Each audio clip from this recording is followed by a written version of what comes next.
Baba na mama, kwa nini mmetuacha sisi? Kwa nini mmefanya hivyo? Lakini baba na mama, sisi bado tulikuwa tunawapenda sana. Baba, mama, kwa nini mmetuacha? Kivalo, umekuja kufanya nini hapa?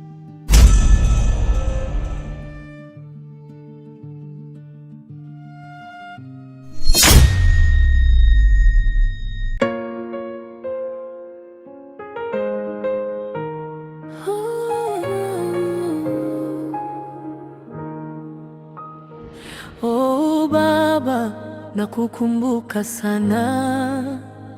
Maisha yamenipa majaribio mengi, lakini naendelea kwa sababu yako.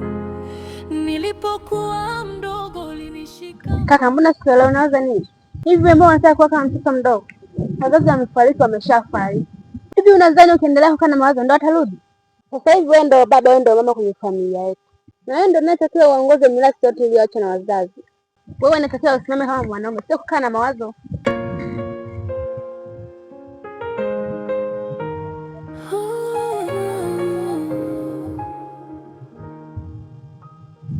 Dada, mbona kama unamfokea?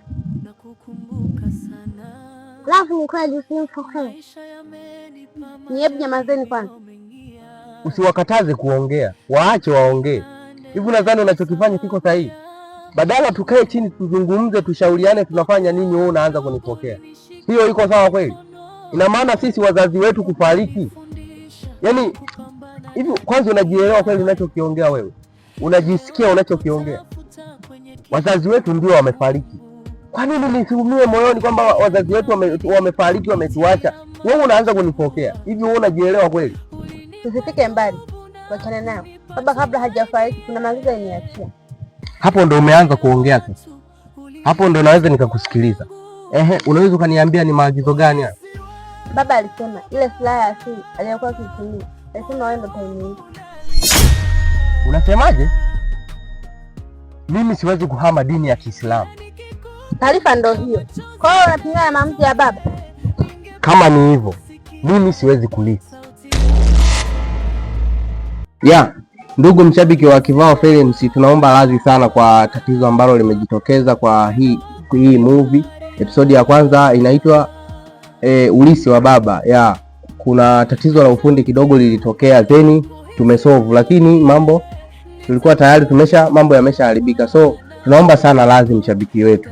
Endelea kutufuatilia, tunawapenda sana. Support yako ni ya muhimu sana. Please tunakuomba subscribe, comment, share, na tutaendelea kukuletea kazi kali zaidi ya hizi. Subscribe ili kusudi uwe mwanafamilia kabisa.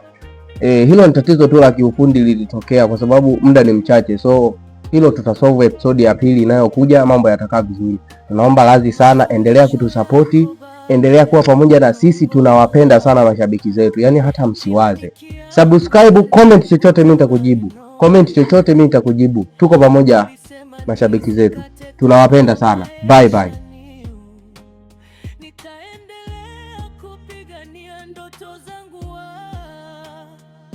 Mpaka siku moja nijivunie na niseme asante kwa kila kitu baba. Oh baba, jina lako litabaki moyoni.